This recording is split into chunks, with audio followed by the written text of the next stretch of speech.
Vamos a volver a La Habana, donde a esta hora da declaraciones Bruno Rodríguez, el ministro de Relaciones Exteriores de Cuba, y da a conocer este informe sobre el embargo económico de Estados Unidos a la isla que va a presentar ante Naciones Unidas. Seguimos escuchando. Derecho internacional que han llevado a la destrucción de estados, del tejido social de varias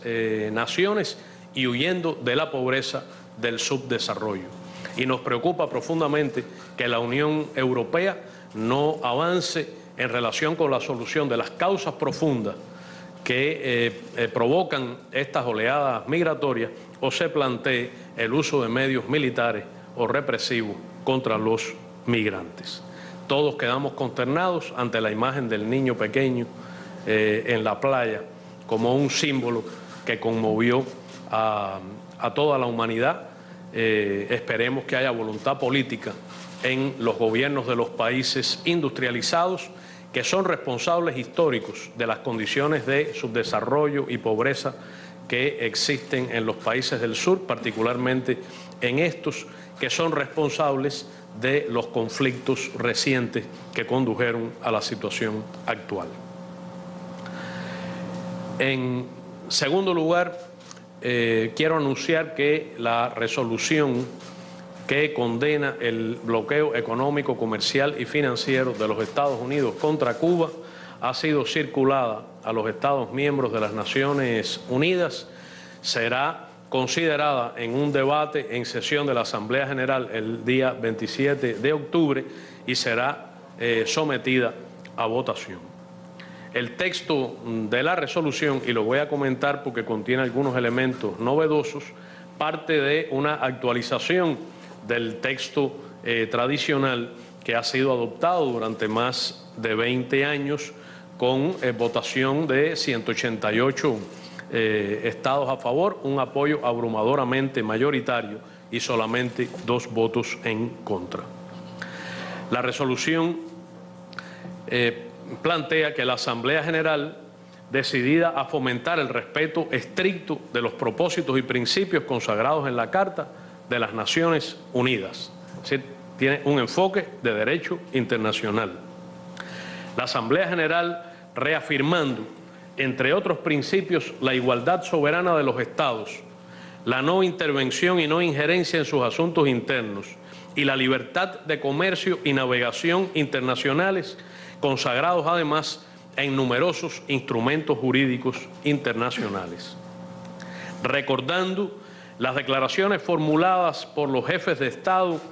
o de gobierno de la América Latina y el Caribe en las cumbres de la Comunidad de Estados Latinoamericanos y Caribeños relativas a la necesidad de poner fin al bloqueo económico, comercial y financiero impuesto contra Cuba. Preocupada porque continúa la promulgación y aplicación por parte de Estados miembros de leyes y disposiciones reglamentarias como la promulgada el 12 de marzo de 1996, conocida como Ley Helms-Burton, cuyos efectos extraterritoriales afectan a la soberanía de otros estados, a los intereses legítimos de entidades o personas bajo su jurisdicción y a la libertad de comercio y navegación. Es conocido que el Congreso de los Estados Unidos debate en este momento no solo una docena de iniciativas legislativas dirigidas a modificar aspectos de aplicación del bloqueo o incluso a levantarlo, sino también decenas de iniciativas legislativas y ha adoptado algunas enmiendas dirigidas a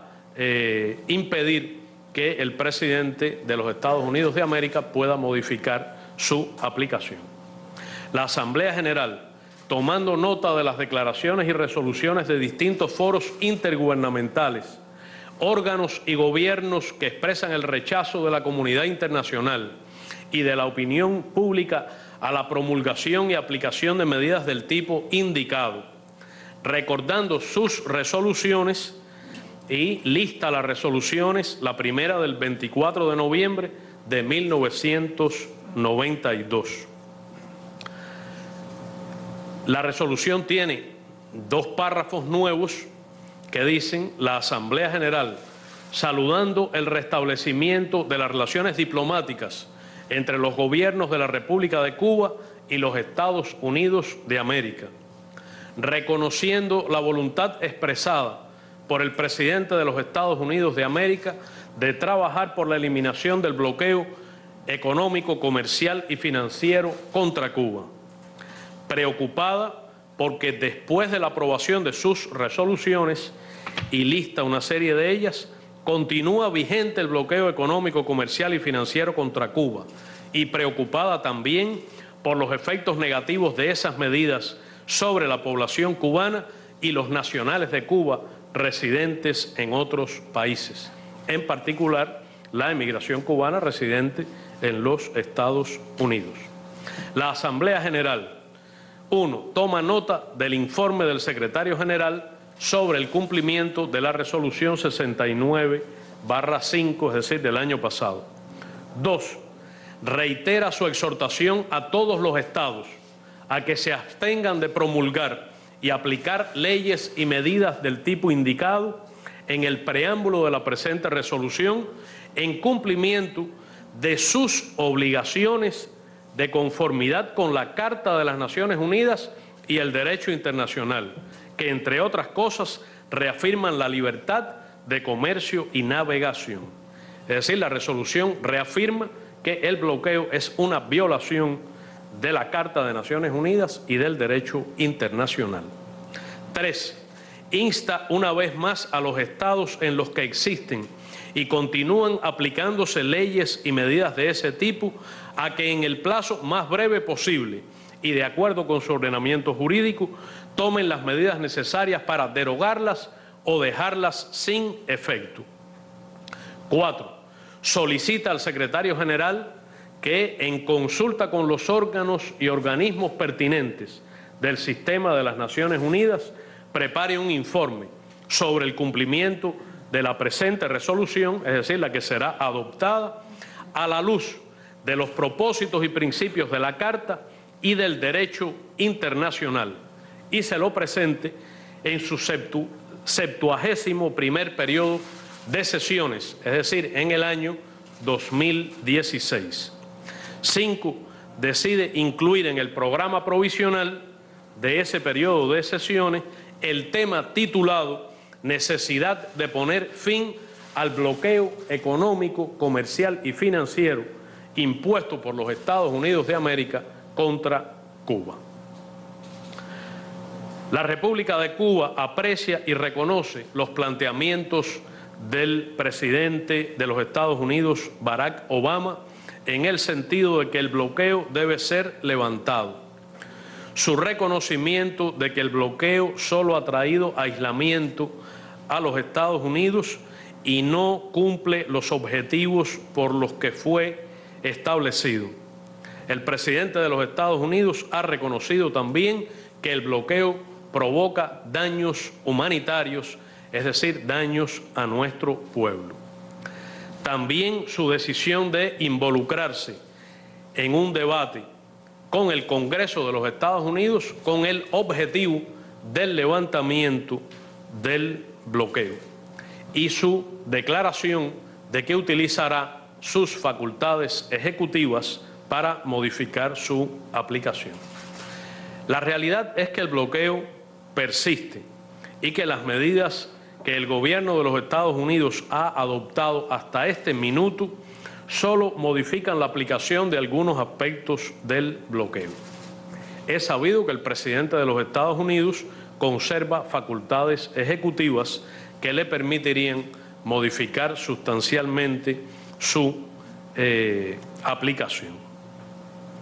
Esperamos que este tema sea de discusión en el debate general de la Asamblea General, es decir, en el segmento de alto nivel de la Asamblea General, donde el año pasado varias decenas de jefes de Estado y numerosos jefes de delegaciones se refirieron al tema. La realidad es que hasta este momento el bloqueo no permite a Cuba exportar ni importar libremente productos y servicios hacia o desde los Estados Unidos. No permite utilizar el dólar en las transacciones financieras internacionales con terceros estados. No permite acceder a créditos privados en los Estados Unidos ni en las instituciones financieras internacionales. Sigue en vigor hasta ahora la prohibición de que los barcos que toquen puerto cubano atraquen en un buque norteamericano en un puerto norteamericano antes de 180 días. En estos años, incluso en el periodo de diálogo y conversaciones confidenciales con el gobierno de los Estados Unidos, es decir, en los años 2014 y 2015, el bloqueo continuó fortaleciéndose con marcado y creciente carácter extraterritorial, en particular en el ámbito financiero, a través de la persecución de nuestras transacciones financieras internacionales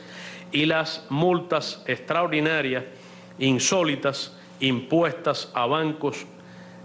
fundamentalmente europeos y empresas por sus relaciones económicas con Cuba. Hasta abril del 2015, mediante cálculos conservadores y basados en una metodología sumamente rigurosa, que ha sido de conocimiento incluso de órganos de fiscalización de los propios Estados Unidos y la han reconocido como rigurosa y exacta, puedo afirmar que los daños acumulados del bloqueo en estos más de 5 años ascienden, según el valor del oro en el mercado internacional, y por tanto fluctúa la cifra en relación con las fluctuaciones del oro, que en el último periodo ha perdido valor, asciende a 833.755 millones de dólares. Es decir, sigue moviéndose en el entorno de 1 millón de millones de dólares, de 1 billón de dólares.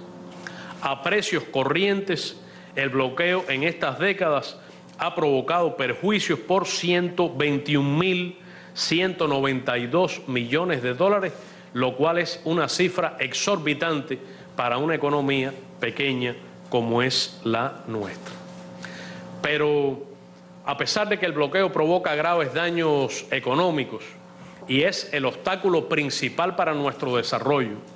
provoca carencias y privaciones a todas las familias cubanas, afecta a los cubanos que residen fuera de Cuba, además del hecho de que el 77% de la población cubana ha nacido y vivido toda su vida bajo los crueles efectos del bloqueo, y eso no puede contabilizarse. El impacto, el daño humanitario que provoca cada día, cada hora, el bloqueo norteamericano contra Cuba es extremo y no puede tampoco considerarse, expresarse en datos, en cifras. Pero el bloqueo es una violación masiva, flagrante y sistemática de los derechos humanos de todos los cubanos. Por ejemplo, los hospitales cubanos, y voy a poner solo ejemplos de lo ocurrido en el último periodo, posterior al inicio de las conversaciones con el gobierno de los Estados Unidos sobre estos temas y a los anuncios del 17 de diciembre que llevaron al restablecimiento de relaciones diplomáticas y la reciente apertura de embajadas con la productiva visita del señor secretario de Estado John Kerry a nuestro país. Es decir, voy a usar ejemplos recientes. Los hospitales cubanos encargados de la atención a pacientes oncológicos, es decir, enfermos de cáncer, disponen de equipos de braquiterapia para cuyo normal funcionamiento se requiere el iridium 192.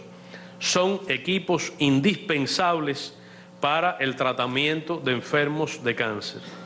Estos equipos fueron suministrados por la empresa Electa, que es una empresa radicada y registrada en Brasil, no es norteamericana. Esta empresa recibía a su vez de la compañía norteamericana Mallinckrodt las fuentes, es decir, elementos de iridium 192 indispensables para su funcionamiento.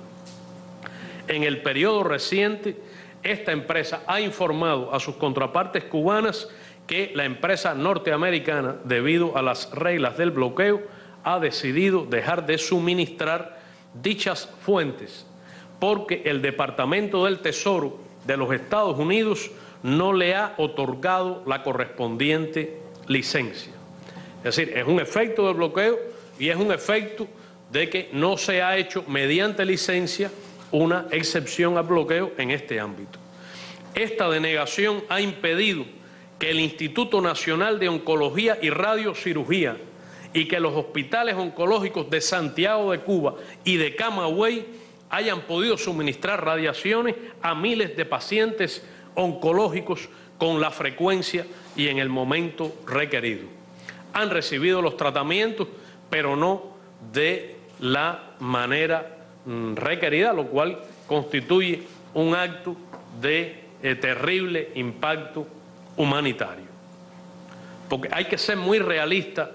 y a mí me parece que hay que juzgar por los hechos, por los datos, no por declaraciones, no por expresiones de buena voluntad. En el año 2014 y lo que va del 2015, la compañía alemana Bayer, al cambiar la oficina regional que atendía sus relaciones con Cuba a los Estados Unidos, antes estaba en México, no ha suministrado los medicamentos Lopramide 300 y Lopramide 370, que son medios de contraste para el diagnóstico y tratamiento de patologías graves. Ha solicitado desde su nueva sede licencias al Departamento del Tesoro que no le han sido concedidas. El 13 de noviembre de 2014, la Oficina de Control de Activos Extranjeros, la famosa, tristemente, OFAC, impuso una multa de $2.057.000 a la compañía estadounidense ESCO Corporation, con sede en Portland, Oregón, porque una subsidiaria de aquella, que debería regirse por las leyes del país donde está registrada y no por las leyes norteamericanas, cuya aplicación extraterritorial es una violación de derecho internacional y de las normas internacionales de comercio, le impide comprar briquetas de níquel hechas o con derivados de níquel cubano. El 12 de marzo de 2015, el banco alemán, un gran banco europeo, Commerzbank, fue multado con $1.710 millones, entre otras razones por relaciones económicas con Cuba. Antes, pero no mucho antes, sino en junio de 2014, el banco francés BNP Paribas recibió una multa extraordinaria de una corte neoyorquina que lo sancionó a pagar $8.900 millones, lo cual no tuvo precedentes en la historia de las transacciones financieras y las relaciones bancarias en el planeta. El 11 de febrero de 2015, la subsidiaria del Banco Santander en México rechazó efectuar una pequeña transacción de 68.000 euros, no de dólares, emitida por el Banco Central de Cuba, no para adquirir algo, no para comerciar, sino para que Cuba pague su membresía al Centro de Estudios Monetarios Latinoamericanos. El 25 de marzo de 2015, la OFAC impuso una multa de $7.658.000 a la compañía estadounidense PayPal por realizar transacciones que involucraban bienes supuestamente de origen cubano o de interés nacional cubano. Estamos hablando aquí de bienes de ciudadanos cubanos, bienes de personas incluso que residen fuera de Cuba. El 1 de junio de 2015, la compañía estadounidense Sigma Aldrich, líder mundial en producción química y bioquímica, se negó a suministrar a la empresa Quimimpex, cubana, productos químicos indispensables para el desarrollo de la industria cubana. alegó que no podía proporcionar productos, servicios, ni siquiera información técnica por ser Cuba un país sometido al bloqueo. El 2 de junio de 2015, la empresa estadounidense Columbiana Boiler Company, especializada en la fabricación de contenedores presurizados, es decir, contenedores a prueba de escapes, de filtraciones, de contenedores seguros, se negó a suministrar a la empresa cubana Quimimpex los cilindros necesarios para envasar el cloro que se emplea en la potabilización del agua del sistema de acueductos, del agua que se consume en Cuba, del agua que beben nuestros niños, que bebe la población cubana, indicando que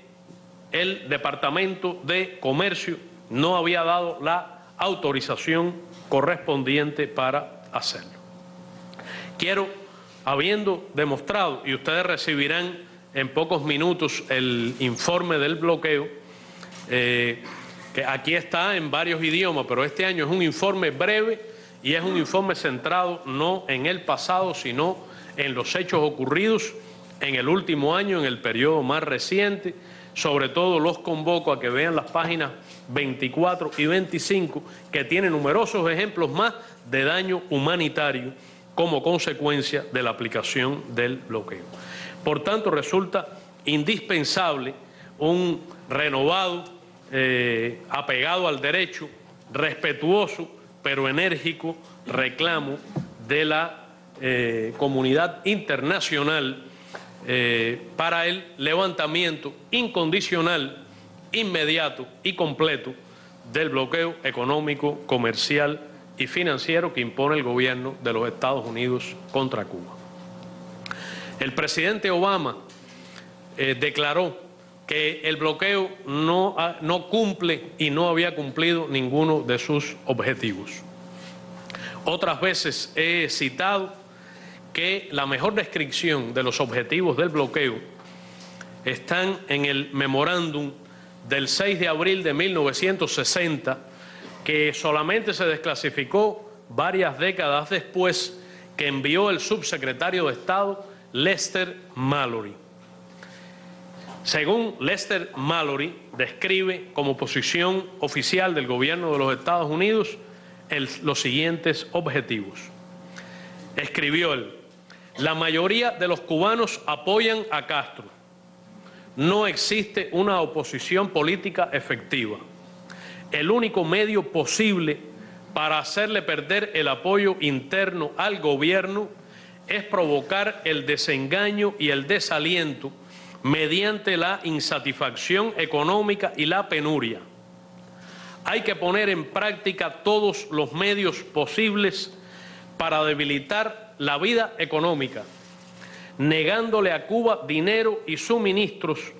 con el fin de reducir los salarios nominales y reales, con el fin de reducir los salarios nominales y reales, con el objetivo de provocar hambre, desesperación y el derrocamiento del gobierno. Hambre, desesperación y el derrocamiento del gobierno. A mí me sorprende cuando algunos voceros del Departamento de Estado declaran que lo que se ha producido ahora a resultas del diálogo respetuoso y constructivo entre ambos gobiernos es un cambio de métodos, pero que persisten los mismos objetivos de la vieja, obsoleta, anclada en la Guerra Fría, cruel, inhumana, violadora de los derechos humanos, política de los Estados Unidos contra Cuba, que el presidente Barack Obama ha declarado su decisión de cambiar. Podría preguntarse a esos voceros cuáles son los objetivos actuales del gobierno de los Estados Unidos en relación con Cuba. Sería importante que declararan que no es el cambio de gobierno, que no es cambiar el sistema político, económico y social que en ejercicio de la autodeterminación nuestro pueblo soberana y libremente se ha dado.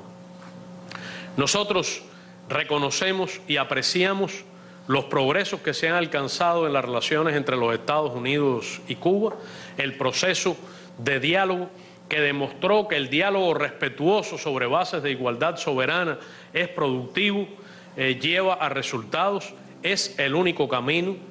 que demostró que Estados Unidos y Cuba, sus gobiernos, pueden aprender y es imprescindible que aprendan a vivir, a convivir con sus diferencias, que es indispensable que la relación entre ambos gobiernos sirva al interés de ambas naciones, sirva al interés de las ciudadanas y ciudadanos norteamericanos y cubanos. Por eso nosotros planteamos con énfasis que, culminada la etapa de establecimiento y apertura de embajadas en ambos países, estamos en condiciones de entrar en el proceso hacia la normalización de relaciones bilaterales. Pero como se ha dicho, no es posible que haya normalización de las relaciones bilaterales mientras exista el bloqueo económico, comercial y financiero contra nuestro país. Lo que determinará el ritmo del proceso de normalización será precisamente el estado de levantamiento, las medidas que se adopten en relación con la modificación y el levantamiento del bloqueo contra Cuba, las decisiones que tome el Congreso de los Estados Unidos, al que el presidente Barack Obama ha llamado a no interponerse en el interés del pueblo estadounidense. Y lo que dirá si este proceso ha tenido sentido, y yo espero que lo tenga, será precisamente el levantamiento completo, incondicional, del bloqueo. El bloqueo es una política estrictamente unilateral y, por tanto, es una política que ha de resolverse unilateralmente. No puede esperarse que sea resultado de un proceso de negociación entre los gobiernos.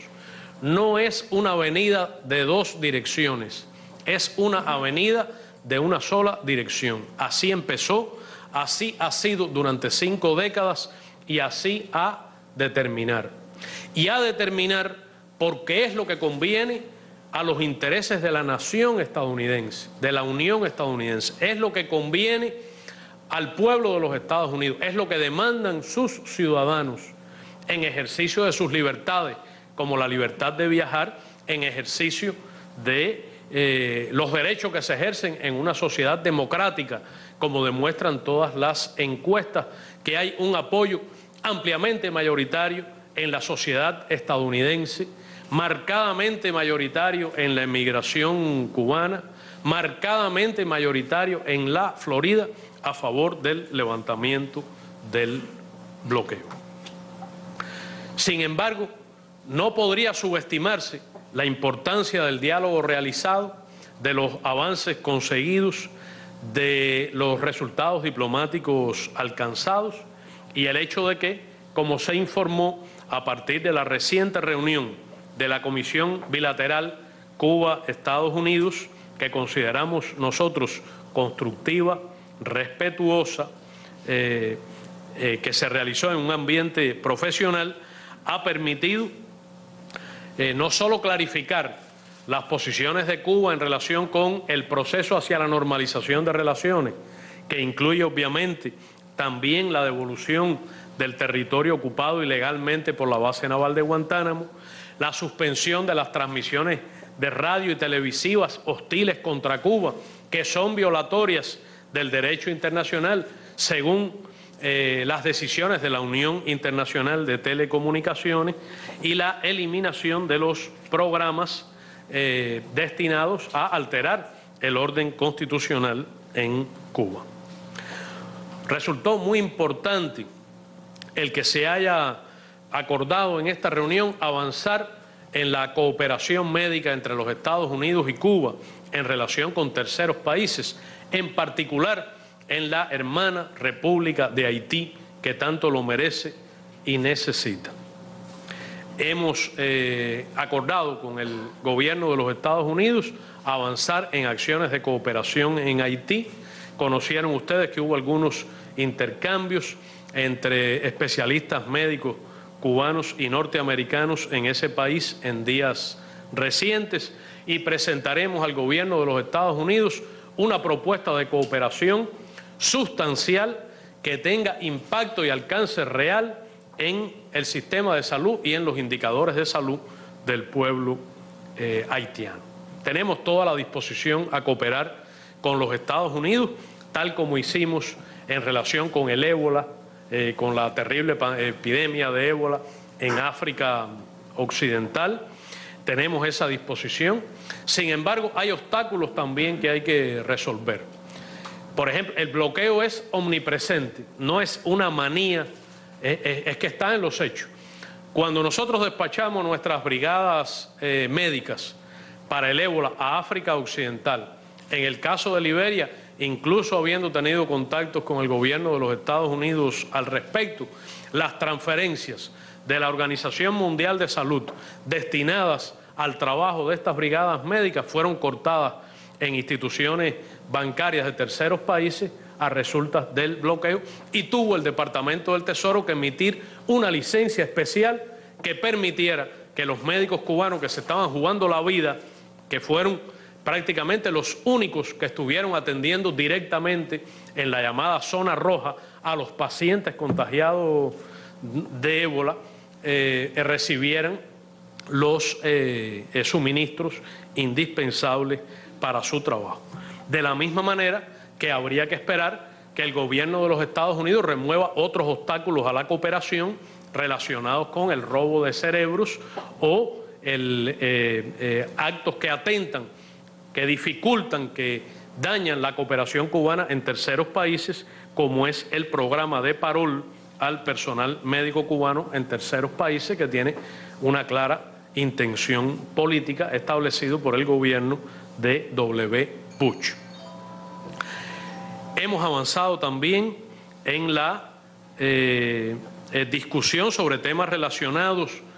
con otros ámbitos de las relaciones bilaterales, como las compensaciones por daños humanos y económicos causados al pueblo cubano durante todas estas 5 décadas por las políticas anteriores al presidente Obama, y también se reiteró la disposición cubana a negociar en un contexto común en relación con reclamaciones norteamericanas por compensación por nacionalizaciones cubanas de los años 60, previstas en nuestras leyes y en las decisiones políticas que no se ejecutaron como consecuencia del bloqueo. También hemos avanzado en la discusión sobre aspectos referidos a marcas y a patentes, y en particular en mecanismos de cooperación en áreas de beneficio mutuo, como es la protección del medio ambiente y la prevención de desastres naturales, la salud, la aviación civil, la aplicación y cumplimiento de la ley, incluyendo el enfrentamiento al tráfico de drogas, al tráfico de personas y a los delitos transnacionales. Y por supuesto que hemos tenido diálogos sobre áreas donde hay muy grandes diferencias en temas políticos, pero al mismo tiempo aspectos en los que es posible también sostener un diálogo respetuoso, serio, orientado a resultados en ámbitos como la trata de personas, los derechos humanos, el cambio climático, el enfrentamiento a epidemias y otras amenazas a la salud mundial.